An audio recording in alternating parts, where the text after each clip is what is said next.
হযরত ইউসুফ আলাইহিস সালামকে আমি রাজকীয় পরিবেশে লালিত পালিত হওয়ার ব্যবস্থা করে দিয়ে প্রতিষ্ঠিত করেছি। তার দ্বারা আমি ভবিষ্যতে 3টা গুরুত্বপূর্ণ কাজ নেব। 1 নম্বর কাজ নেব, আমি তাকে রাষ্ট্রপ্রধান বানাবো, রাষ্ট্রের পরিচালক বানাবো। 2 নম্বর কাজ নেব, আমি তাকে নবী বানিয়ে মানুষের জন্য তার মাধ্যমে ইসলামের বিধিবিধান প্রণয়ন করব। 3 নম্বর কাজ নেব, আমি তাকে যুগ শ্রেষ্ঠ স্বপ্ন তত্ত্ববিদ বানাবো। সূরা ইউসুফের 21 নম্বর আয়াতে আল্লাহ এই কথাগুলি সুস্পষ্ট এবং অস্পষ্টভাবে, কোনো কথা সুস্পষ্ট এবং কোনো কথা অস্পষ্টভাবে বলে দিয়েছেন যে ইউসুফ আলাইহিস সালামের দ্বারা এই 3টা গুরুত্বপূর্ণ কাজ নেবেন এবং এই কাজগুলি করার মতো উপযুক্ত পরিবেশে আল্লাহ তাকে প্রতিষ্ঠিত করে দিয়েছেন। 3 গুরুত্বপূর্ণ কাজের বিবরণের প্রথম কাজের তালিকায় রয়েছে রাষ্ট্র পরিচালনা। এই রাষ্ট্র পরিচালনা সম্পর্কে 3 দিন যাবৎ আলোচনা চলছে। আল্লাহর বিধানে যে রাষ্ট্র পরিচালিত হয় সেই রাষ্ট্রের জনগণের কাছে সরকারের কি প্রাপ্য সেটা প্রথম দিন আলোচনা হয়েছে। আর সরকারের কাছে জনগণের কি প্রাপ্য এটা পরের 2 দিন আলোচনা হয়েছে, অসমাপ্ত রয়েছে। সরকারের কাছে আল্লাহর বিধানে যেসব দেশ শাসিত হয় এই সব দেশের জনগণের প্রাপ্য আছে সরকারের কাছে মৌলিকভাবে 6টা। 1 নম্বর খাদ্য, এই ব্যাপারে পরশু আলোচনা হয়েছে। 2 নম্বর বস্ত্র, এই ব্যাপারে গতকাল আলোচনা হয়েছে। সরকারের কাছে জনগণের 3 নম্বর প্রাপ্য হলো শিক্ষা। আজকে এখান থেকে আলোচনা শুরু হবে। শিক্ষা জনগণের, দেশের সমস্ত জনগণের পক্ষ থেকে সরকারের কাছে শিক্ষার সুযোগ সুবিধা এবং ব্যবস্থা সরকারের কাছে জনগণের প্রাপ্য। সরকার বাধ্য জনগণকে শিক্ষা গ্রহণের সুযোগ সুবিধা এবং ব্যবস্থা প্রদান করা। যেখানে ইসলামের বিধানে শিক্ষার সুযোগ সুবিধা এবং ব্যবস্থা প্রদান করা সরকারের দায়িত্ব ইসলামী রাষ্ট্রে, সেখানে কি আপনারা মনে করেন ইসলামে শিক্ষার কোনো নীতি নাই? তাহলে শিক্ষানীতি তো আল্লাহ প্রদত্ত। ইসলামেই শিক্ষানীতি আছে, কোরআনেই শিক্ষানীতি আছে। এমতাবস্থায় যদি কেউ কোরআনের শিক্ষানীতি বর্জন করে, মন গড়াভাবে নতুন কোনো শিক্ষানীতি প্রণয়ন করে, তাকে বলতে হবে তুমি মন গড়া শিক্ষানীতি বানাইলা কেন? কোরআনের শিক্ষানীতি মানো কি না মানো না, আগে বলো। যদি বলে আমি কোরআনের বিধান মানি না, আল্লাহ বলেন তাইলে তুমি কাফের। দেখেন কথা বুঝেন কিনা, আরো আলোচনা হয়েছে। রাষ্ট্রীয় পর্যায়ে যে কোনো কর্ম সম্পাদনের বিধিবিধান আল্লাহ পাক রব্বুল আলামিন কোরআন হাদিসের মাধ্যমে প্রদান করেছেন এবং ইসলামের যাবতীয় বিধিবিধান আল্লাহ বলে দিয়েছেন যে আমি পরিপূর্ণ করে দিয়েছি। কেউ মন গড়াভাবে নতুন কোনো বিধান রচনা করার ফাঁক ফুকর বাকি রাখছি না। এই কথাটা বলেছেন আল্লাহ সূরা মায়েদার 3 নম্বর আয়াত। সেখানে আল্লাহ বলেন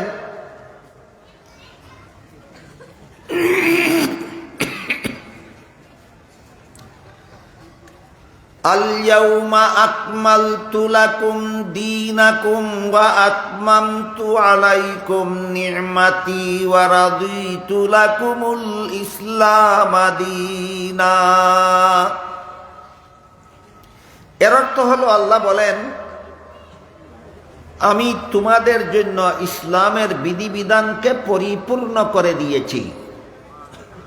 সূরা মায়েদার ৩ নম্বর আয়াতে আল্লাহ বলেন ইসলামের বিধিবিধানকে আমাদের জন্য অপূর্ণ রেখেছেন না পরিপূর্ণ করে দিয়েছেন?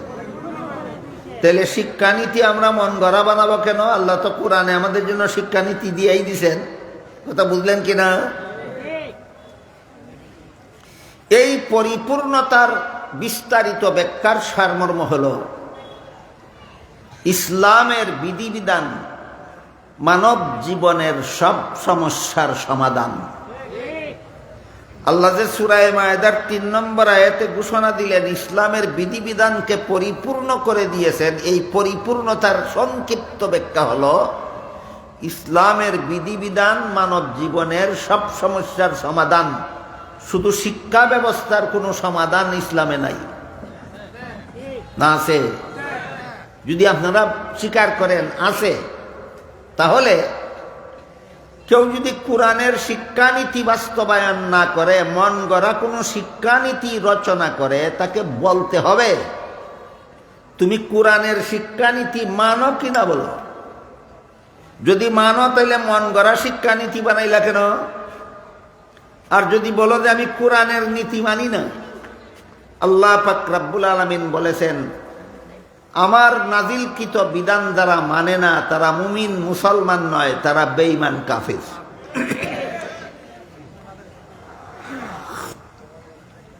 এই যৎকিঞ্চিত কথা আপনাদের সামনে তুলে ধরা হলো, এতে আপনারা কি মনে করেন ইসলামে শিক্ষানীতি নাই, নারী নীতি নাই? তো নারী নীতি আবার কেউ মন গড়া বানাতে যাবে কেন? যে কোনো নীতি, যে কোনো সরকার মন গড়া বানাতে যায় তাকেই বলতে হবে তুমি কোরআনের নীতি মানো কিনা বলো। মানলে মন গড়া বানাইতে গেলে। আর যদি বলো কোরআনের নীতি মানি না, তাহলে আল্লাহ বলেন তুমি বেঈমান, তুমি মুমিন মুসলমান নয়, তুমি ইমানদার না। পথ একটা ধরতে হবে, এক পথ অবলম্বন করতে হবে।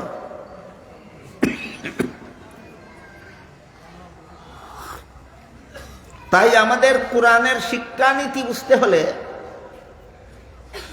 প্রথমেই আমাদের মনে রাখতে হবে, এখন আমরা কোরআনের শিক্ষানীতিটা কি এটা বোঝার জন্য যে কথাগুলি, প্রাথমিক কথাগুলি আমাদের মনে রাখতে হবে, সেইগুলি আগে বোঝা দরকার। দুনিয়াতে যত রকমের শিক্ষা আছে সবগুলি প্রথমত দুই প্রকার। এক প্রকার শিক্ষাকে জাগতিক শিক্ষা বলা হয়, আর এক প্রকার শিক্ষাকে ধর্মীয় শিক্ষা বলা হয়। সারা দুনিয়ার সমস্ত শিক্ষা দুই প্রকার, হয়তো জাগতিক শিক্ষা আর না হয় ধর্মীয় শিক্ষা। সংসার পরিচালনার যত নিয়ম নীতি আছে এইগুলি জানার নাম জাগতিক শিক্ষা। আর ইহ পরকালীন জীবনকে সাফল্যমণ্ডিত করার জন্য যত নিয়ম নীতি আছে এইগুলি জানার নাম ধর্মীয় শিক্ষা। সুদা করে বলতে গেলে, সহজে বলতে গেলে সুদা সাদা বলা যায়, আমাদের সমাজের স্কুল কলেজ ভার্সিটিতে যে শিক্ষা প্রদান করা হয় এটাকে জাগতিক শিক্ষা বলা হয়। মাদ্রাসা, মক্তব, ইসলামিক কিন্ডারগার্টেন, নুরানি মাদ্রাসা, হাফিজি মাদ্রাসা, এইগুলিতে যা শিক্ষা দেওয়া হয় এগুলিকে ইসলামী শিক্ষা বলা হয়। এইভাবে বললে সকলেই বুঝবে, আর বেশি কঠিন বাংলা শব্দ বললে সকলে বুঝে না। এই জন্য আমার নিয়ম হইল, আমার পণ্ডিতি ভাষার দরকার নাই, আমার এমনভাবে বলতে চাই যেভাবে বললে সবে বুঝে ফেলে। এবার বলেন, স্কুল কলেজ ভার্সিটিতে যে শিক্ষা দেওয়া হয় এই শিক্ষার নাম জাগতিক শিক্ষা। মক্তব, মাদ্রাসা, হাফিজখানা এইগুলিতে যে শিক্ষা দেওয়া হয় এই শিক্ষার নাম ইসলামী শিক্ষা। এই শিক্ষার নাম ইসলামী শিক্ষা। আল্লাহর বিধানে জাগতিক শিক্ষারও নীতি আছে, ইসলামী শিক্ষারও নীতি আছে। আল্লাহর বিধানে ইসলামী শিক্ষারও নীতি আছে, জাগতিক শিক্ষারও নীতি আছে। এমনকি স্তর বিশেষে কোনো কোনো জাগতিক শিক্ষাও মুসলমানদের জন্য ফরজ। জাগতিক শিক্ষাও মুসলমানদের জন্য ফরজ হয়। যে পরিমাণ সিলাইয়ের কাজ না জানলে মুসলমানের উলঙ্গ থাকতে হবে। এই পরিমাণ সিলাইয়ের, দেখেন সিলাই কিন্তু এটা সংসারের কাজ, ধর্মের কাজ নয়। কিন্তু যে পরিমাণ সিলাই না জানলে মুসলমানের উলঙ্গ থাকতে হবে, যে পরিমাণ কাপড় বুনা না শিখলে মুসলমানের উলঙ্গ থাকতে হবে, ওই পরিমাণ সিলাই শিক্ষা করা, ওই পরিমাণ কাপড় বুনা শিক্ষা করাও মুসলমানদের জন্য ফরজ। উদাহরণের দ্বারা কি বুঝলেন? জাগতিক শিক্ষাও স্তর বিশেষে কোনো কোনো জাগতিক শিক্ষাও মুসলমানের জন্য কি হয়? ফরজ হয়। যে পরিমাণ রান্না না শিখলে মুসলমানের না খেয়ে উপবাসে মরতে হবে, সেই পরিমাণ বাবুর্চিগিরি শিক্ষাও মুসলমানদের জন্য ফরজ। তাহলে টেইলারি শিক্ষাও মুসলমানদের জন্য ফরজ একটা ক্ষেত্র বিশেষে, একটা নির্ধারিত পরিমাণে। উইভিং শিক্ষা করাও মুসলমানদের জন্য ফরজ একটা স্তর ক্ষেত্র বিশেষে, নির্ধারিত পরিমাণে। বাবুর্চিগিরি শিক্ষা করাও মুসলমানদের জন্য ফরজ হয় ক্ষেত্র বিশেষে, নির্ধারিত পরিমাণে। এজন্য জাগতিক শিক্ষার একটা অংশ এমন আছে যা নির্ধারিত পরিমাণে ক্ষেত্র বিশেষে এইগুলি অর্জন করাও মুসলমানদের জন্য ফরজ হয়। এখানে একটা প্রশ্ন জাগতে পারে, উযু শিক্ষা ফরজ, গোসল শিক্ষা ফরজ, নামাজ শিক্ষা ফরজ, এমতাবস্থায় যদি টেইলারি শিক্ষাও ফরজ হয়, বাবুর্চিগিরি শিক্ষাও ফরজ হয়, কাপড় বোনা শিক্ষাও ফরজ হয়, তাইলে ইসলামী শিক্ষার ফরজে আর জাগতিক শিক্ষার ফরজে ব্যবধান কি? এই প্রশ্নের জবাব হইল, ইসলামী শিক্ষা ফরজ হয় ডাইরেক্ট, আর জাগতিক শিক্ষা ফরজ হয় ইনডাইরেক্ট। ইসলামী শিক্ষা ফরজ হয় সরাসরি, আর জাগতিক শিক্ষা ফরজ হয় ইসলামী জীবনযাপনের জন্য নির্ভরশীল হওয়ার কারণে। যে পরিমাণ জাগতিক শিক্ষা ছাড়া ইসলামী জীবনযাপন সম্ভব নয়, ওই পরিমাণ জাগতিক শিক্ষা অর্জন করাও মুসলমানদের জন্য ফরজ হয়। কাজেই ইসলামে শিক্ষার কোনো নীতি নাই, না নীতি আছে? ইসলামে যদি শিক্ষার নীতি থাকে, তা আমি কেন যাব মন গড়া শিক্ষা নীতি বানাইতে? মুতে ধরছে মাথা।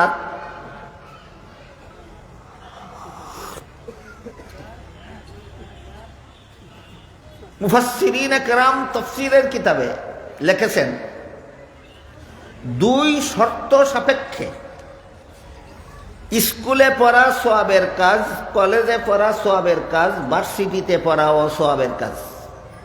স্কুল, কলেজ, ভার্সিটিতে আগেই বলেছি ইসলামী শিক্ষা দেওয়া হয় না জাগতিক শিক্ষা দেওয়া হয়? এই জাগতিক শিক্ষা, স্কুলের জাগতিক শিক্ষা, কলেজের জাগতিক শিক্ষা, ভার্সিটির জাগতিক শিক্ষা অর্জন করা মুসলমানের জন্য দুই শর্ত সাপেক্ষে সওয়াবের কাজ। বলেন, স্কুল কলেজে পড়া গুনার কাজ না সওয়াবের কাজ? বিনা শর্তে না দুই শর্তে? বর্তমান সমাজের মুসলমান শিক্ষাটা যে দরকারি এটা জানে, কিন্তু শর্ত যে দুইটা আছে এটা জানে না। এই ধরনের মুসলমানকে কি বলা যায়? বলা যায় জাতে মাতাল তালে টিক। জাতে মাতাল তালে টিকের একটা কিচ্ছা আছে। এক ব্যক্তির কলা গাছে কলার সরি পাকছে। এক সরি কলা দুই চারজন লোকে পরিবারের খাইয়া শেষ করতে পারবে না, নিয়ে আরো আনা হয়েছে বাজারও বিক্রি করতে। পাইকারে ভাইয়া কয়, তোর আস্তা শরীর কলা সব আমার কাছে বিক্রি করে দেয়, আমি কিনে নিব সবগুলো। 10 টাকা হালি দর সাব্যস্ত করিয়া 100 কলা বিক্রি করে দিছে পাইকারের কাছে। কিন্তু 10 টাকা হালি হইলে শরীর মধ্যে কত হালি আছে এটা তো গণ্যা দিতে হবে না? তো শরীর মালিকে কলা গনে আর দেয়, গনে আর দেয়, গনে আর দেয়। 4টা করে আলি গনে, ফাঁকে ফুঁকে 3টে আলি গুনা দেয়। যখন পাইকারে জিজ্ঞেস করে, এই বেটা এখন 3টা আলি গনছস? কয়, ভাই সরি, দুঃখিত, আমার মাথাটা ঠিক না, এই জন্য 4টার জায়গা 3টা গুনছি। আবার যখন 4টার জায়গা 3টা গুনছে, আবার ধরছে, কয় মাথাটা ঠিক না। তৃতীয়বার যখন 4টার জায়গা 3টা আলি গনছে আর দিছে, আর পাইকারে ধরছে, কয় মাথাটা ঠিক না। তখন পাইকারে কয়, তোর যদি মাথা ঠিক না থাকার কারণে ফাঁকে ফুকে 4টার জায়গা 3টা দিয়ে আলি গনতে পারস, তে তো কোনো সময় 5টা দিয়েও আলি গনতে পারস। কয় মাথা খারাপ হইলেও অত খারাপ হইছে না। এইটারে কয় জাতে মাতাল তালে ঠিক। আমাদের সমাজে যারা স্কুল কলেজের শিক্ষা ব্যবস্থা প্রণয়ন করে এরা এই কলার শরীর মালিকের মতো, জাতে মাতাল তালে ঠিক। স্কুল কলেজের শিক্ষাটা যে মুসলমান সমাজের জন্য অত্যন্ত দরকারি এটা বুঝে, কিন্তু কোন শর্তে স্কুলে পড়লে সোয়াব হয়, কোন শর্তে কলেজে পড়লে সোয়াব হয়, কোন শর্তে ভার্সিটিতে পড়লে সোয়াব হয় এটা জানে না। এটা কয় জাতে মাতাল তালে ঠিক। আর এক ব্যক্তি গেছিল বাজারও কমলা কিনতে। কমলার দোকানদারে জিজ্ঞাসা করে, ভাই তোমার কমলার কেজি কত? আজকাল কয়েক বছর যাবত কমলা কেজি হিসাবে বিক্রি হয়, আগে বিক্রি তো আলি হিসাবে। জিজ্ঞাসা করে, ভাই তোমার কমলার কেজি কত? কয়েক কেজি 50 টাকা। একটা কথার কথা। অনুনয় বিনয় শুরু করলো, আমি রুগী মানুষ, আমার বাবা রুগী, বাবার রুগীর জন্য 2 আলি কমলা নিব, কিছু কম রাখো। দোকানদার কয়, তোমার কাছ থেকে যদি 5 টাকাও কম রাখি তাহলে ব্যবসার একটা নীতি আছে, সব কাস্টমারের কাছ থেকে 5 টাকা করে কম রাখতে হইব, তখন আমার কারবার লোকসান যাইব। কাজে আমার রেট ঠিক রেখে তুমি যদি 1 আলি কমলা 50 টাকা দিয়া কিনো, 2 আলি কমলা যদি 100 টাকা দিয়া কিনো, তুমি গরিব মানুষ, তোমার বাবা অসুস্থ, এই কারণে তোমার বাবারে আমি একটা কমলা দিয়া দিব, ফাউ বুঝেনি, বিনামূল্যে। ইংরেজিতে কয় ফ্রি, নোয়াখালী গেলে কয় হিরি। ইংরেজিতে কয় ফ্রি, নোয়াখালী গেলে কয় হিরি।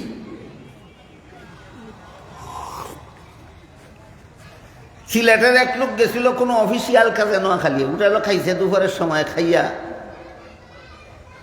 বয়ের জিগায় তোর বিল কত হয়েছে?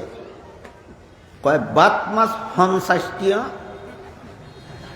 ডাইল হিরি। তো বাত মাছ 50 টিয়া কোন রকম বুঝছে, ডাইল যে হিরি কয় এটা আমি জানি। খালি জিগায় হিরি কিনারে কয় আন্নে বাড়ি কোনায় হিরি চিনেন না। অবস্থা দিকে ম্যানেজারে ডাক দিছে, ডাক দেখো ইরিও আন্নের বাড়ি কোনে আর কাছে গেছে কেশ। কি হয়েছে? তোমার বয়ে আমার দেখো ডাইল হিরি কিতা বুঝি না। কয় আন্নের বাড়ি কোনায় হিরি বুঝেন না, হইসা লাগতো না। অন বুঝছেন আপনারা হিরি কারে কয়, হইসা লাগতো না। অহন বেটা জিগায় তোরা ফরে হক আছে, আমি চিন্তাম কেমনে, কয় কোন হাগলে কইছে আর হরে হকই, কোন হাগলে কইছে।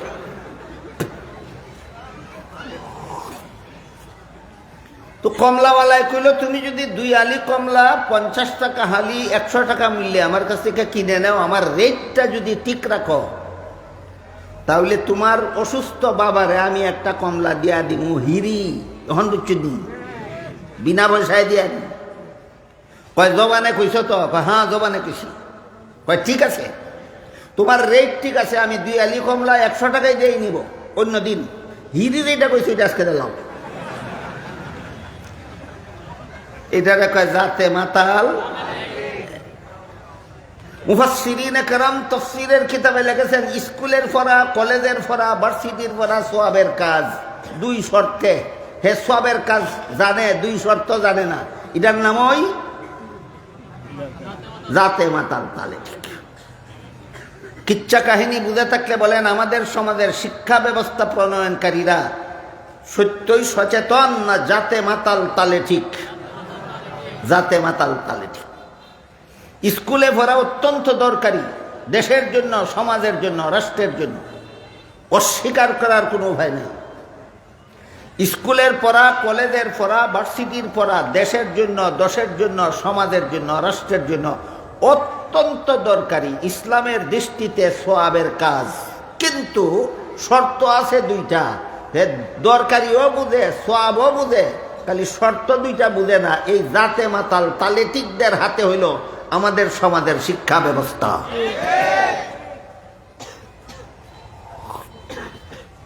এখন স্কুলের পড়া যদি 2 শর্তে সওয়াবের কাজ হয়, কলেজের পড়া যদি 2 শর্তে সোয়াবের কাজ হয়, ভার্সিটির পড়াও যদি 2 শর্তে সোয়াবের কাজ হয়, তাইলে ইসলামের শিক্ষানীতি নাই। ইসলামে যদি শিক্ষানীতি থাকে, তোমার বুতে ধরছিনি আরেকটা মন গড়া শিক্ষানীতি বানাও। কথা বুঝলেন কিনা দেখেন, তোমার বুতে ধরছিনি, তুমি যদি মুসলমান হয়ে থাকো মন গড়া শিক্ষানীতি আরেকটা বানাও।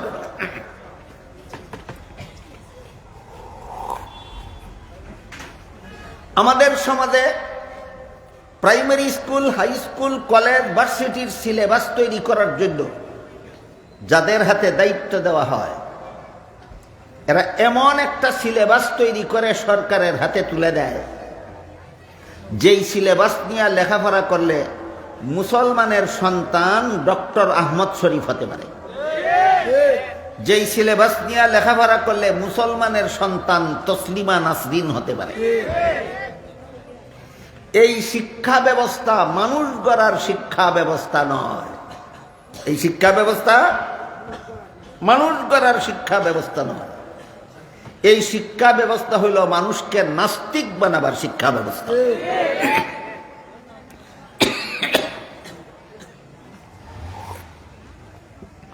আগে আমরা বুঝি কোন 2 শর্তে স্কুলের পড়া সবের কাজ।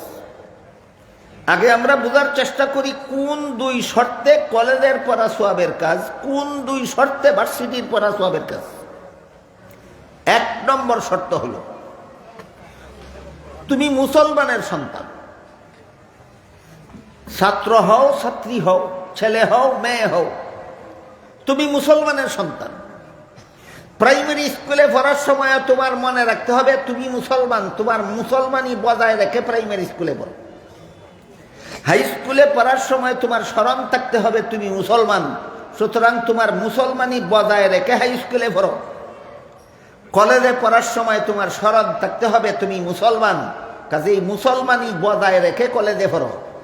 ভার্সিটিতে পড়ার সময় তোমার স্মরণ থাকতে হবে তুমি মুসলমান, মুসলমানি বজায় রেখে ভার্সিটিতে পড়ো। তখনই তোমার স্কুল, কলেজের, ভার্সিটির পড়া হবে সোয়াবের কাজ হওয়ার জন্য 1 শর্ত পাওয়া গেল। প্রথম শর্তটা কি? মুসলমানি ভুলে গিয়ে স্কুল, কলেজে পড়া সোয়াবের কাজ, না মুসলমানিত্ব বজায় রেখে? এটা জীবনে কোনোদিন বলবেন না। মুসলমানি বজায় রেখে স্কুলে পড়া সোয়াবের কাজ, মুসলমানি বজায় রেখে কলেজে পড়া সোয়াবের কাজ, মুসলমানি বজায় রেখে ভার্সিটিতে পড়া সোয়াবের কাজ। 1 নম্বর শর্ত। মুসলমানি বজায় তাকে কেমনে, এটা একটু আবার দিচ্ছি আপনাদেরকে। অনেকে আবার এটা এত সংক্ষেপে কইলে টের পাবে না যে মুসলমানি বজায় তাকে কেমনে।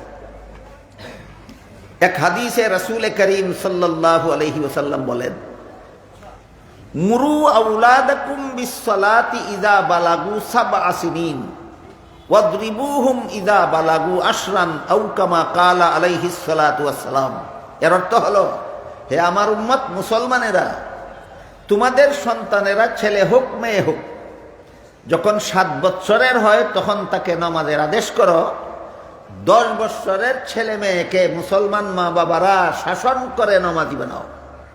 এই হাদিসে রাসূল বলেছেন, আমার ছেলে মেয়েকে যেন 10 বৎসরের সময় শাসন করে নামাজি বানাই, আর এদের 7 বৎসরের সময় এদেরকে যেন নামাজের আদেশ করে। এবার বলুন, কোন মা বাবা তার 7 বৎসরের ছেলে মেয়েকে নামাজের আদেশ করতে পারবে 7 বৎসরের আগে নামাজ শিক্ষা দিলে না দিলে? তাহলে মুসলমানের সন্তানকে নামাজ শিক্ষা দেওয়ার বয়স কত? 7 বছরের আগে। নামাজ শিক্ষা দেওয়ার বয়স কত? 7 বছরের আগে। 7 বছরের আগে যদি আমার ছেলে মেয়েকে নামাজ শিক্ষা দেই, তখন 7 বৎসরের সময় বলতে পারবো নামাজ পড়ো। 7 বৎসরের আগে যদি আমার ছেলে মেয়েকে নামাজ শিক্ষা দেই না, আর 7 বৎসরের সময় বলি নামাজ পড়ো, সে নামাজ তো পড়বেই না, আমাকে পাল্টা জিজ্ঞাসা করবে নামাজ আবার কি। সুতরাং মুসলমান ছেলে মেয়েকে নামাজ শিক্ষা দেওয়ার বয়স হলো 7 বছর পূর্ণ হওয়ার আগে। প্রাইমারি স্কুলে ভর্তি করে কত বছর বয়সে? 5 বছর, 6 বছর। 5 বছর অথবা 6 বছর বয়সে মুসলমানের ছেলে মেয়েকে প্রাইমারি স্কুলে ভর্তি করে। আমি আপনাদের জিজ্ঞাসা করি, উযুর 4 ফরজ জানেন তো? যারা জানেন তারাই বলুন, উজুর 4 ফরজ, মুখ দোয়া, হাত দোয়া, মাথা মাসে করা, ফাউ দোয়া শিখতে ক বছর লাগে? উজুর 4 ফরজ শিখতে বেশির থেকে বেশি 4 মিনিট লাগে। 7 কারণে উজু ভাঙ্গে শিখতে 7 মিনিট লাগে। নমাজের 13 ফরজ শিখতে 13 মিনিট লাগে। নমাজের ওয়াজিব 15টা শিখতে 15 মিনিট লাগে। 19 কারণে নমাজ ভেঙ্গে যায়, শিখতে 19 মিনিট লাগে। নমাজের সুন্নত 28টা শিখতে 28 মিনিট লাগে। এবার বলুন, উজু গোসল নামাজ শিখতে কত বছর লাগে? 1 বছরও না। তবু আমি ধরে নিলাম কয়েক মাস। আপনার ছেলে যখন 4 বছর বয়স হইল, 4 বছর থেকে 5 বছর পর্যন্ত 1 বছরে কলেমায়ে তয়্যিবা শিক্ষা দিন, কলেমায়ে শাহাদত শিক্ষা দিন, ইমানে মুজমল শিক্ষা দিন, ইমানে মুফাসসল শিক্ষা দিন, উজু শিক্ষা দিন, উজুর 4 ফরজ শিক্ষা দিন, গোসলের 3 ফরজ শিক্ষা দিন, তায়াম্মুমের 3 ফরজ শিক্ষা দিন। এই 4 বছর থেকে 5 বছরের ভিতরে আপনার ছেলে মেয়েকে নামাজের 13 ফরজ শিক্ষা দিন, 15 ওয়াজিব শিক্ষা দিন, নামাজের ভঙ্গ 19টা শিক্ষা দিন, নামাজের সুন্নত 28টা শিক্ষা দিন। 1 বছরে উজু শিক্ষা হইল, গোসল শিক্ষা হইল, নামাজ শিক্ষা হইল। 5 বছর বয়সে প্রাইমারি স্কুলে ভর্তি করে দিন। বেনামাজি বানাইয়া ভর্তি করলেন না নামাজি বানাইয়া? হ্যাঁ, 4 বছর থেকে 5 বছর পর্যন্ত কলিমা কালাম শিখাইলেন, উজু গোসল শিখাইলেন, নামাজ শিখাইলেন। 5 বছরের সময় স্কুলে ভর্তি করলে বেনামাজি হইব না নমাজি হইব? নমাজিও হইল, স্কুলের ভরাও ঠিক হইল। এইভাবে তুমি স্কুলে পড়ো মুসলমানি বজায় রেখে, এইভাবে তুমি হাই স্কুলে পড়ো মুসলমানি বজায় রেখে, এইভাবে তুমি কলেজ ভার্সিটিতে পড়ো মুসলমানি বজায় রেখে। এবার আমার কথা বুঝে থাকলে বলেন, মুসলমানের সন্তানেরা স্কুলে পড়তে গেলে মুসলমানি বিসর্জন দিতে হয় না মুসলমানি বজায় রেখেই পড়া যায়? এইটা হলো 1 নম্বর শর্ত। মুসলমানি বজায় রেখে স্কুলে পড়ো, তোমার স্কুলে পড়া হবে সওয়াবের কাজ। মুসলমানি বজায় রেখে কলেজে পড়ো, তোমার কলেজের পড়া হবে সওয়াবের কাজ। মুসলমানি বজায় রেখে ভার্সিটিতে পড়ো, তোমার ভার্সিটির পড়া হবে সওয়াবের কাজ। এবার বলেন, স্কুল কলেজের পড়া সওয়াবের কাজ হওয়ার জন্য প্রথম শর্তটা হলো মুসলমানি বজায় রাখা। মুসলমানি বজায় রাখার জন্য প্রাইমারি স্কুলের মেয়াদকাল লঙ্ঘন করতে হয় না ঠিক রেখেই বজায় রাখা যায়? ঠিক রেখেই বজায় রাখা যায়। তারপরও আমাদের সমাজের আমার মনে হয় 1000 মুসলমান মা বাবার মধ্যে 999 জন মুসলমান মা বাবা ছেলেকে মেয়েকে উজু না শিখাইয়া, গোসল না শিখাইয়া, নামাজ না শিখাইয়া প্রাইমারি স্কুলে ভর্তি করে দেয়। তাইলে তোমরা যে তোমাদের ছেলে মেয়েদেরকে উজু গোসল না শিখাইয়া, নামাজ কালাম না শিখাইয়া প্রাইমারি স্কুলে ভর্তি করে দিছ, বলো তোমার বুকে হাত দিয়া প্রাইমারি স্কুলের মাস্টার তোমার ছেলে মেয়েরে নামাজ শিখাইবনি? তাহলে তুমি নিজেই তোমার কলিজার টুকরা সন্তানের লাথি মেরে জাহান্নামের পথে বাড়াই দিছ। এই সমস্ত ছেলে মেয়েদেরকে জাহান্নামের পথে প্রথমে পাঠায় নিজেদের মা বাবা। এই সমস্ত মা বাবাকে আল্লাহ কোরআনে কি বলছেন দেখুন তো। আল্লাহ পাক রব্বুল আলামিন বলেন,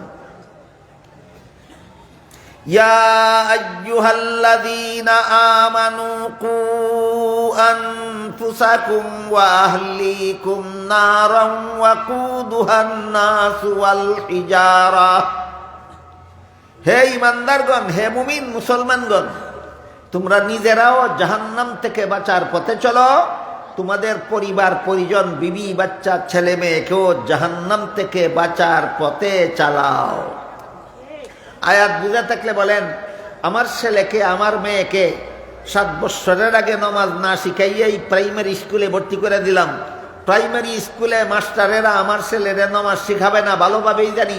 প্রাইমারি স্কুল পাশ করে হাই স্কুলে চলে গেল, ওইখানের শিক্ষা গুরুরাও আমার ছেলে মেয়েকে নামাজ শিখাবে না, আমি ভালোভাবেই জানি। হাই স্কুল পাশ করে কলেজে চলে গেল, ওইখানের শিক্ষা গুরুরাও আমার ছেলে মেয়েকে নামাজ শিখাবে না, আমি ভালোভাবেই জানি। কলেজ পাশ করে ভার্সিটিতে চলে গেল, ওইখানের শিক্ষা গুরুরা যে আমার ছেলে মেয়েকে নামাজ শিখাবে না, ভালোভাবেই জানা আছে।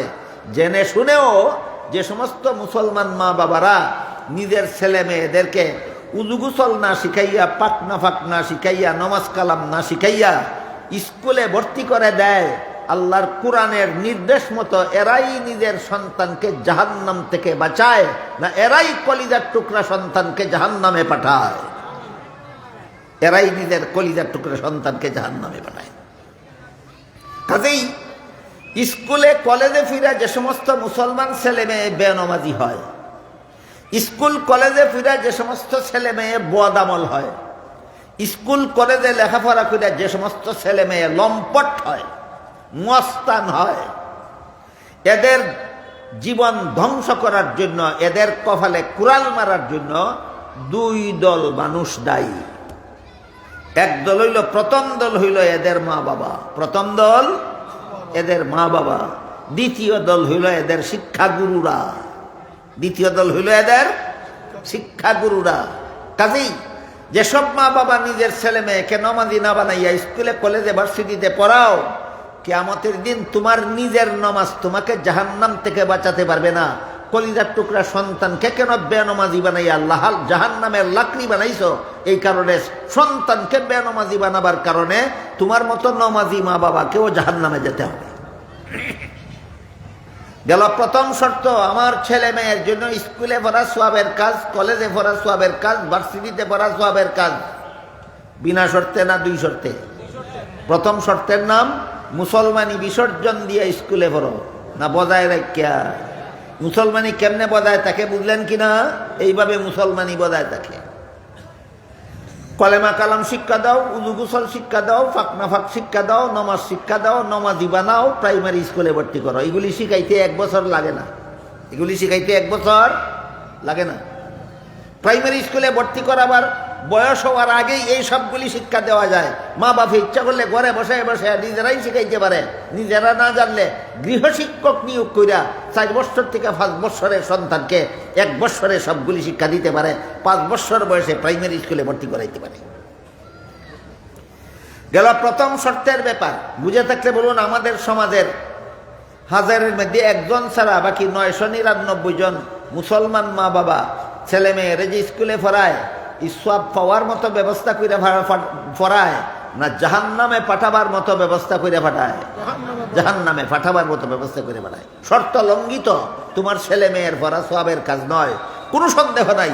যেই পড়া ছাত্র ছাত্রীকে নমাজি হতে দেয় না, যেই পড়া ছাত্র ছাত্রীকে দুর্নীতিমুক্ত হতে দেয় না, যেই পড়া ছাত্র ছাত্রীদেরকে সৎ পথে জীবনযাপন করেনেওয়ালা হতে দেয় না, কোনো সন্দেহ নাই এই লেখাপড়াই তাকে জাহান্নামে নিয়ে যাওয়ার জন্য যথেষ্ট হবে।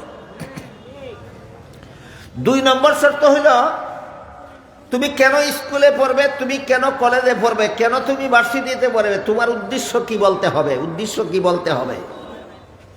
উদ্দেশ্য কি বলতে হবে?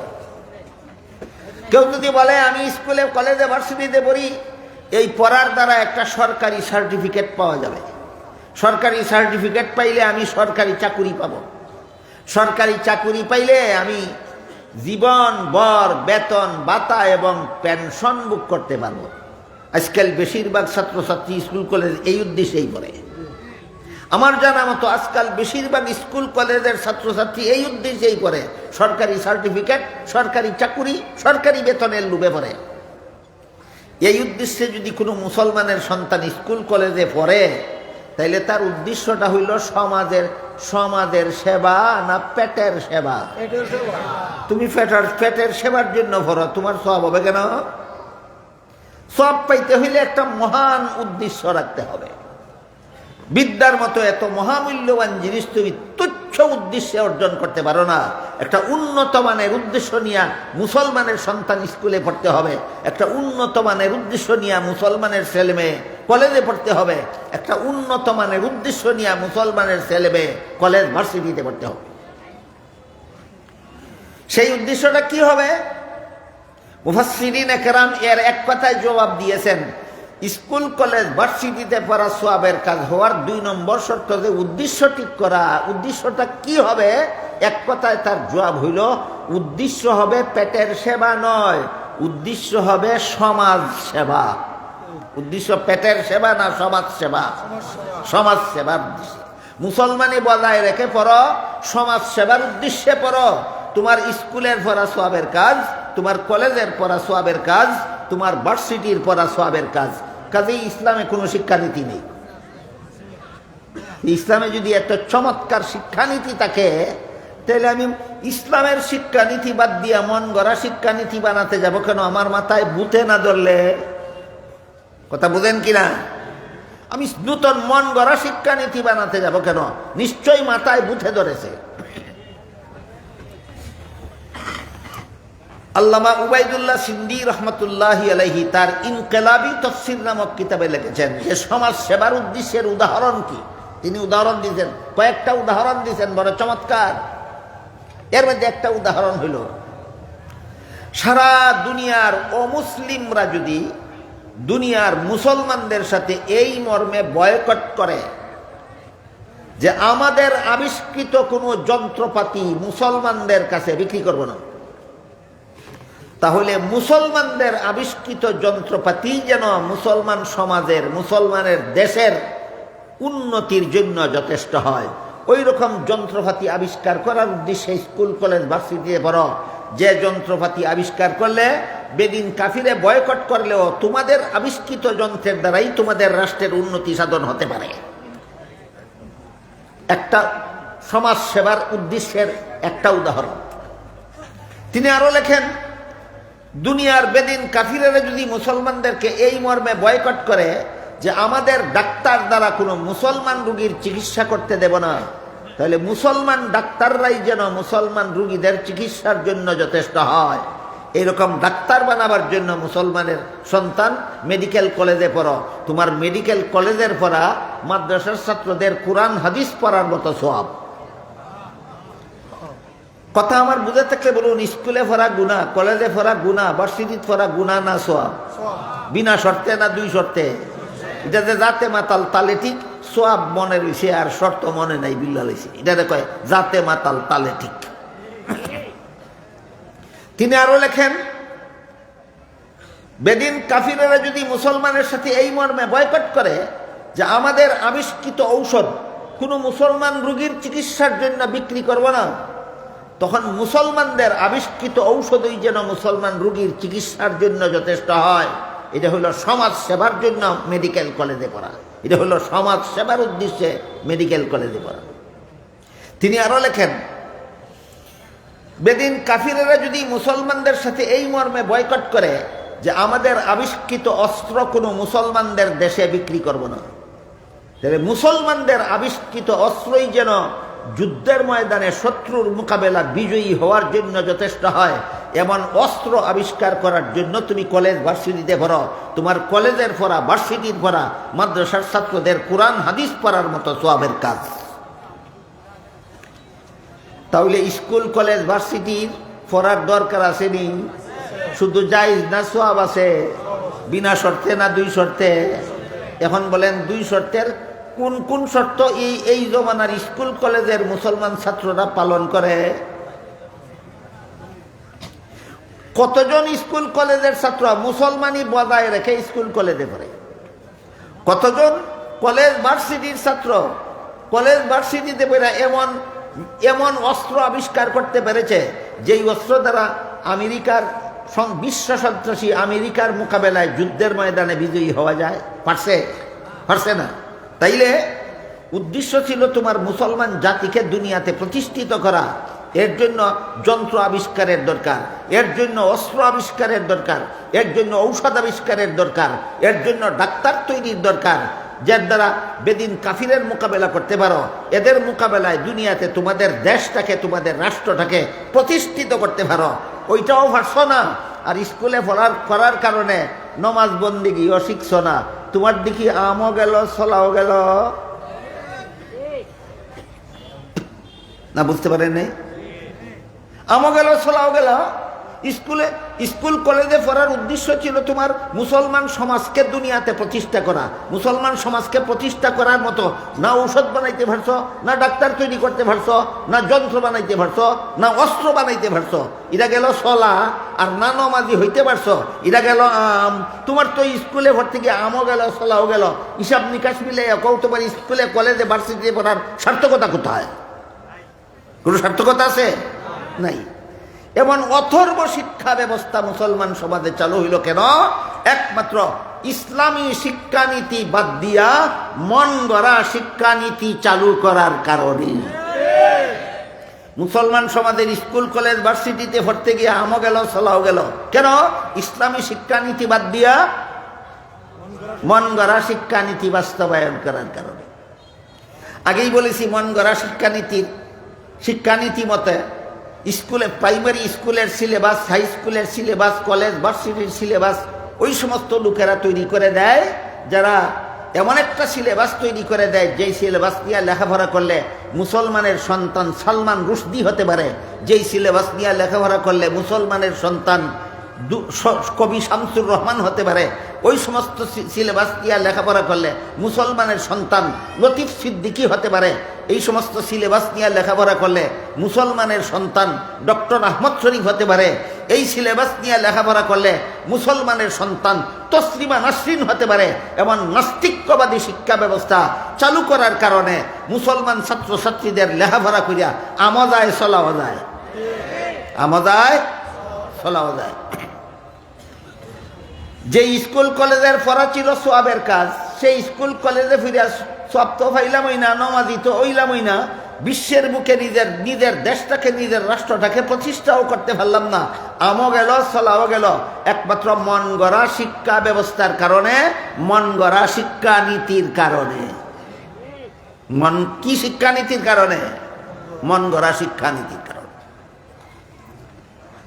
আমি যে কয়েকটা উদাহরণ দিলাম, নাস্তিকের সালমান রুশদি একটা, কবি শামসুর রহমান একটা, লতিফ সিদ্দিকী একটা, ডক্টর আহমদ শরীফ একটা, তসলিমা নাসরিন একটা, এই সবগুলি নাস্তিক, সবগুলি নাস্তিক। এইগুলি নাস্তিক হইছে ইহুদি খ্রিস্টানদের দেশে লেখাপড়া করিয়া না বাংলাদেশে মুসলমানের দেশের স্কুল কলেজে লেখাপড়া করিয়াছে? বাংলাদেশের মতো মুসলমানের দেশের স্কুল কলেজে লেখাপড়া করিয়া কেন তসলিমা নাসরিন তৈরি হইল? কেন ডক্টর আহমদ শরীফ তৈরি হইল? কেন সালমান রুশদি তৈরি হইল? কেন শামসুর রহমান তৈরি হইল? কেন লতিফ সিদ্দিকী তৈরি হইল? একমাত্র ইসলামী শিক্ষানীতি বাদ দিয়া মন গড়া শিক্ষানীতি চালু করার কারণে। এই নাস্তিকদের যত পরিভাষা আছে, এর মধ্যে একটা পরিভাষা হইল ধর্মান্ধ। একটা পরিভাষার নাম ধর্মান্ধ। ধর্ম যুগ অন্ধ সমান ধর্মান্ধ। এরা ধর্মরে অন্ধকার কয়। যারা ধর্ম নিয়া জীবনযাপন করে, যারা ধর্ম নিয়া লেখাপড়া করে, যারা ধর্ম নিয়া শিক্ষা গ্রহণ করে, যারা ধর্ম নিয়া সমাজে বসবাস করে, যারা ধর্ম নিয়া রাষ্ট্রে বসবাস করতে চায়, এরা অন্ধ, এরা অন্ধবিশ্বাসী। এই ধর্মের যত বিশ্বাস আছে সবগুলি অবাস্তব, অবান্তর, এগুলি কোনো বাস্তব কথা নয়। যেমন ডক্টর আহমদ শরীফ মরণের আগে ওসিয়ত করে গেছিল, আমি মরলে পরে আমার লাশরে গোসল দিও না, কাফন পরাইও না, জানাজা পড়ো না, কোনো গুরুস্থানে দাফন করো না, আমার লাশরে হাসপাতালে দান করে দিও। মরলে পরে লাশরে গোসল দেয় ধর্মান্ধরা, কাফন পরায় ধর্মান্ধরা, জানাজা পড়ে ধর্মান্ধরা, গুরুস্থানে দাফন করে ধর্মান্ধরা। এই ধর্মান্ধরা বিশ্বাস করে যে এইভাবে মুর্দারে পরিপাটি করিয়া গুরুস্থানে দাফন করলে মুনকার নাকির ফিরিস্তা সোয়াল জব করব, সোয়ালের জব দিতে পারলে রক্ষা পাইব, জব দিতে না পারলে শাস্তি হবে কবরে। মিথ্যা কথা, কবরে কোনো সোয়াল জব নাই, কবরে কোনো আজাব গজব নাই। এই ধর্মান্ধরা বিশ্বাস করে এক সময় কবর থেকে জীবিত হয়ে হাসরের মাঠে দাঁড়াতে হবে। মিথ্যা কথা।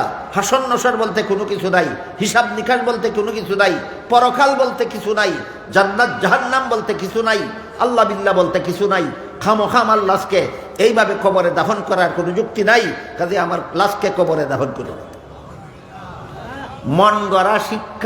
মন গড়া শিক্ষানীতির বিস্ফল। বলুন, এই ডক্টর আহমদ শরীফ কোন শিক্ষানীতির কি ফল? মন গড়া শিক্ষানীতির বিস্ফল। আমি আপনাদের জিজ্ঞেস করি, আপনারা যারা গৃহস্থী করেন, আপনাদের হালের বলদ মরে গেলে কেউ গোসল দেয়, কাফন ফরায়, জানাজা পড়ে, গুরুস্থানে দাফন করে, তাইলে বলদ মরলেও গোসল নাই, আহমদ শরীফ মরলেও গোসল নাই, বলদেরও কাফন নাই, আহমদ শরীফেরও কাফন নাই, বলদেরও জানাজা নাই, আহমদ শরীফেরও জানাজা নাই, বলদেরও গুরুস্থান নাই, আহমদ শরীফের গুরুস্থান নাই। দুই বলদে বেশ কম কত? দুইটা বেশ কম আছে। একটা বলদ 4 ঠেঙ্গিয়া আর একটা বলদ 2 ঠেঙ্গিয়া। আলের বলদ কঠেঙ্গিয়া আর ই বলদ 2 ঠেঙ্গিয়া। 4 ঠেঙ্গাটা হইল অশিক্ষিত বলদ আর 2 ঠেঙ্গাটা হইল শিক্ষিত বলদ। মানুষকে শিক্ষিত বলদ বানায় মন গড়া শিক্ষানীতির দ্বারা। মানুষকে শিক্ষিত বলদ বানায় কোন শিক্ষানীতির দ্বারা? মন গড়া শিক্ষানীতির দ্বারা। আর ইসলামী শিক্ষানীতির দ্বারা আদম সন্তানকে মানুষ বানায়। কথাটা একটু পরে বলবো আমি। আল্লাহর দেওয়া শিক্ষানীতি মতে যারা শিক্ষা গ্রহণ করে এরা আদম সন্তান, এই সমস্ত আদম সন্তানেরা মানুষ হয়। আর মন গড়া শিক্ষানীতিতে যারা শিক্ষিত হয় এরা মানুষ থাকে না, এরা জানোয়ার হইয়া যায়। এরকম তসলিমা নাসরিন আর একটা জানোয়ার। এটা কেতনা বড় জঘন্যতম জানোয়ার, এটা বিবরণ দিয়ে আমি আপনাদেরকে সারা রাতেও বুঝাবার ভাষা নাই আমার। তসলিমা নাসরিনে এক বইয়ে লেখে, এক যুদ্ধের মধ্যে মুহাম্মদের স্ত্রী আয়েশাও তার সাথে ছিল। এটা কথা ঠিক আছে? তাই মুহাম্মদ কইছে, রাসূল মানে না এই জন্য মুহাম্মদ কইছে, হযরত মানে না এই জন্য মুহাম্মদ কইছে, নবী মানে না এই জন্য সাল্লাল্লাহু আলাইহি ওয়াসাল্লাম কইছে না। তাই ভাষায় কইলাম, এক যুদ্ধে মুহাম্মদের স্ত্রী আয়েশাও তার সঙ্গে ছিল। যুদ্ধের থেকে ফিরার পথে গভীর রাতে মুহাম্মদের স্ত্রী, মুহাম্মদ তাঁবুতে বিশ্রাম করতেছিলেন। এমতাবস্থায় মুহাম্মদের স্ত্রী তাঁবুত থেকে বের হয়ে জঙ্গলে চলে গেল ভিন্ন পুরুষের সাথে যৌন ক্ষুধা নিবারণ করার জন্য। নবীর বিবি আয়েশা বলে গভীর রাতে তাঁবুত থেকে বের হয়ে জঙ্গলে চলে গেলেন ভিন্ন পুরুষের সাথে যৌবনের ক্ষুধা নিবারণ করার জন্য। এর চেয়ে বড় জঘন্যতম বেয়াদবি নবীর সাথে, এর থেকে বড় জঘন্যতম কুফরি আল্লাহর সাথে আর কিছু হতে পারে না। এই তসলিমা নাসরিন যত বই লিখেছে, অনেকগুলি সাহিত্য বই লিখেছে, যত বই লেখে সবগুলি বই লিখেছে মানুষকে জানোয়ার বানাবার জন্য। এর মধ্যে তসলিমা নাসরিনের লেখা একটা বইয়ের নাম আছে যাব না কেন যাব। বইয়ের নাম যাব না কেন যাব। এই যাব না কেন যাব বইয়ে লেখে, মহিলাদের গায়ের ব্লাউজের মাপ দেওয়ার জন্য পুরুষ টেইলারদের কাছে যেতেই হয়। আমি এই কথা মানি না। মহিলাদের গায়ের ব্লাউজের মাপ দেওয়ার জন্য পুরুষ টেইলারদের কাছে যেতেই হবে কেন? হয়তো মহিলা টেইলারের কাছে যাবে, আর না হয় তার স্বামী তার ব্লাউজের মাপ নিয়ে পুরুষ টেইলারের কাছে পৌঁছাইয়ে দেবে। ব্যবস্থা নাই? কোন স্বামী যদি কয় আমি আমার স্ত্রীর গায়ের মাপ জানি না, এই জন্য স্ত্রীরে পুরুষ টেইলারের কাছে পাঠিয়ে দিলাম, এমন যদি কেউ কয়, আমি তারে জিজ্ঞেস করবো, এই গর্দব, তুই তোর বউয়ের শরীরের মাপ জানোস না? তোরে কোন গাদায় কইছিল রে বিয়া করতে? বুঝে থাকলে বলেন, মহিলাদের গায়ের ব্লাউজের মাপ দেওয়ার জন্য পুরুষ টেইলারদের কাছে যেতেই হয় না বিকল্প ব্যবস্থা আছে? তসলিমা নাসরিন যাব না কেন যাব বইয়ে লেখে, মহিলাদের গায়ের ব্লাউজের মাপ দেওয়ার জন্য পুরুষ টেইলারদের কাছে যেতেই হয়। এই সুযোগে টেইলারেরা মাপ নেওয়ার সময় মহিলার শরীরে ফিতার পরিবর্তে হাতের আঙ্গুল ব্যবহার করে। এতে লজ্জায় অনেক মেয়ে লাল হয়ে যায়, অনেক মেয়ে নীল হয়ে যায়, অনেক মেয়ে হলদে হয়ে যায়। তাইলে পুরুষ টেইলারের কাছে মহিলা ব্লাউজের মাপ দেওয়ার জন্য গেলে টেইলারে কি আচরণ করে তাই জানা আছে? জানে দীক্ষা লেখছে না না জানি না লেখছে? তাইলে তুই যদি জানস টেইলারের কাছে মহিলারা মাপ দেওয়ার লাগি গেলে এই আচরণ করে, আবার ক বইয়ের কি নাম দিছস? তাইলে তুই যাবি কেন? বদমাশ না হইলে তুই তো যাস ওই পুরুষ টেইলারের আঙ্গুলের সিফা খাইতে। এই ধরনের বই যে খাটাসে লিখতে পারে, এই ধরনের বই যে খবিসে লিখতে পারে, বলুন এটা মানুষ না জানোয়ার? এটার বই যারা পড়বো এরা মানুষ হইব না জানোয়ার? কারণ লেখা পড়া এগুলো তো শিক্ষার ব্যাপার। এই এই এমন এমন একটা শিক্ষিত মহিলার লেখা বই পড়লে জানোয়ার হবে কেন? কারণ এটা ইসলামী শিক্ষানীতি মতে শিক্ষা গ্রহণ করছে, মন গড়া শিক্ষানীতি মতো শিক্ষা গ্রহণ করেছে। এই তসলিমা নাসরিনের লেখা আরেকটা বইয়ের নাম আছে অপরপক্ষ। আপনারা আল্লাহর দুয়াই দিয়া ফায়ে দুইরা কই মেহরবানি কইরা এই সমস্ত বেঈমানদের বই পড়বেন না, পড়লে ঈমান রক্ষা করতে পারবেন না। এমন সব প্রশ্ন ইসলামের বিরুদ্ধে, কোরআনের বিরুদ্ধে, আল্লাহর বিরুদ্ধে, রাসূলের বিরুদ্ধে এমন সব প্রশ্ন উত্থাপন করে যেগুলি কোরআন হাদিস সম্পর্কে গভীর জ্ঞান না রাখলে জবাবও দিতে পারবেন না, ঈমানও ঠিক রাখতে পারবেন না। যেমন তসলিমা নাসরিনের একটা দাবি ছিল কোরআনের অনেক আয়াত আছে ভুল। মৌলবীরা যদি কোরআনের ভুলগুলি সংশোধন করতে পারে তাহলে এই কোরআন আধুনিক যুগে চলতে পারে, আর মৌলবীরা যদি কোরআনের ভুলগুলি সংশোধন করতে না পারে তাহলে এই সেকেলে যুগের কোরআন আধুনিক যুগে অচল হতে বাধ্য হবে। তসলিমা নাসরিন কইছে কোরআনে অনেকগুলি আয়াত ভুল আছে, এর মধ্যে যতগুলি আয়াত ভুল আছে কইছে এর মধ্যে একটা আয়াত হইল আল্লাহ পাক রব্বুল আলামিন বলেছেন ফানকিহু মা তাবা লাকুম মিনান নিসাই মাসনা ওয়া সুলাসা ওয়া রুবা। আল্লাহ বলেন হে পুরুষরা তোমরা প্রয়োজনে একসাথে 2 স্ত্রী রাখতে পারো, প্রয়োজনে একসাথে 3 স্ত্রী রাখতে পারো, প্রয়োজনে একসাথে 4 স্ত্রী রাখতে পারো, এর বেশি নয়। কিন্তু কোন আয়াতে মহিলাকে কোরআনে বলা হয়নি যে হে মহিলারা তোমরা প্রয়োজনে 2 স্বামী রাখতে পারো, 3 স্বামী রাখতে পারো, 4 স্বামী রাখতে পারো। পুরুষকে 4টা বউ রাখার অধিকার কোরআনে দেয়, কিন্তু মহিলাকে একের বেশি স্বামী রাখার অধিকার যে কোরআনে দেয় না, এই কোরআন অযৌক্তিক, এই কোরআন যুক্তিসম্মত নয়। মৌলবীরা আয়াত সংশোধন করো, আয়াত ভুল, সংশোধন করতে পারলে কোরআন চলবে, না হইলে এই যুগে কোরআন হয়ে যাবে অচল। তসলিমার এই বইটা যদি পড়েন আপনার ঈমানটা কেমনে ঠিক রাখবেন? কোরআনে পুরুষে 4 বউ রাখার অধিকার দেয়, মহিলাকে একের বেশি স্বামী রাখার অধিকার দেয় না।